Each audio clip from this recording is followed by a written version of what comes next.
well, the team's shaping up well. We've got a little bit more time on snow than we've had the past few years. Winter returned to Alaska, but it looks like it's going to take a little bit of a break for us. So we'll have some challenging conditions to put a good surface together for our events, but we're working as hard as we can to get that going. But the first two invites went well. Montana was good. We're always a dark horse in the RMISA. We kind of come in and we're sneaky with our results, but our top kids are competing with the top kids at the Pac-12 level and the D1 level, so we're real happy. We've got a bunch of top 10 results and some surprises too. Tony Nasiak was sixth in one of the slaloms. Houston is showing some speed finally in slalom.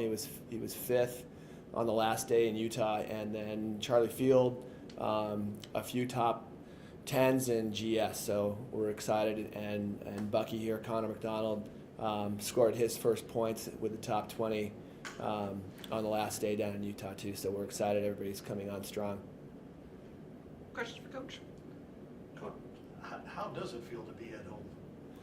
We only get to be home once every other year, and it's great. It's a little stressful in that you want to put on a quality event, and we do have our challenges, either with too much or not enough snow. We want to put our best foot forward. Alyeska is doing a fantastic job putting that venue together for us, and the Alyeska Ski Club and the race organizing committee has done a fantastic job rolling out all the B-net and getting the venue prepped. It's a lot of extra work, but I think it's great for the kids to sleep in their own bed. The fact that you are or you're not at home that often, does it kind of eliminate then that so-called home field advantage? No, it's definitely a home field advantage. We're comfortable down at our venue. That's where we train. That's where we're at all the time. It's definitely an advantage. Our kids know the hill, and it's nice not to have to get on an airplane. The disadvantages are that when we travel, we're always in houses, and we're all with everybody all the time. The coaches and the kids, we're all together. So there's a lot of communication. We eat all our meals together. We cook. We watch video.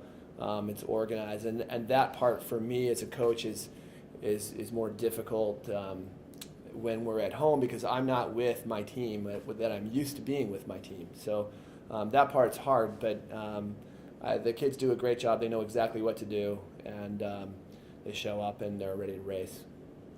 In terms of this year with what you've had to go through and everything, like with track and field up and down and everything, how's everything else off in terms of like recruiting and the fact that you know that you're here for a while, you don't have all that distractions? Yeah, I think that it's been very busy because we've had a lot of events, more than we've had in the past. We had a one-run fun race up at Hilltop that had 180 kids show up, and our kids showed up and competed in that one night. And then we had a movie at the Beartooth, and we sold that out, 400 seats on a Thursday night when it was -8. So people are coming out in support of our program, and I think we're on stronger footing moving forward. We're back recruiting.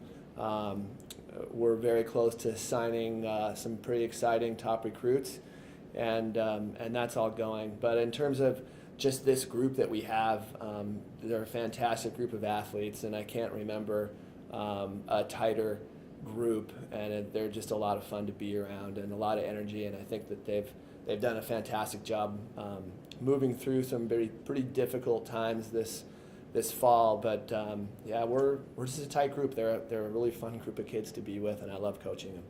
It's just, how are you feeling going into this weekend? What do you think some of the challenges will be, and just how do you feel about how you've been competing?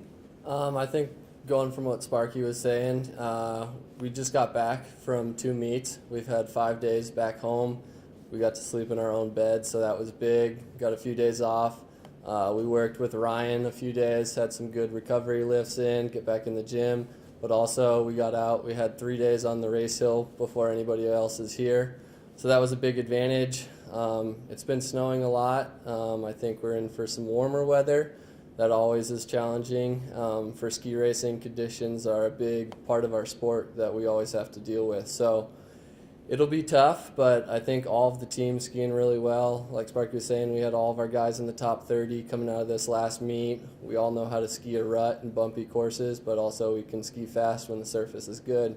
I think too with the challenges and the weather, we go down to the lower 48. We're in sunshine, super nice, warm conditions. We're relaxed, and I think that gives us the advantage up here. It might not be sunny and bluebird every day.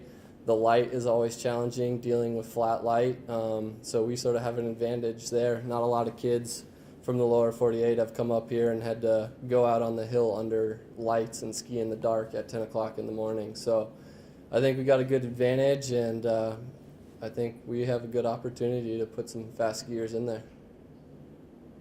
What are you most looking forward to? The skiing community is basically like a family, so it's really cool to get the other teams up here.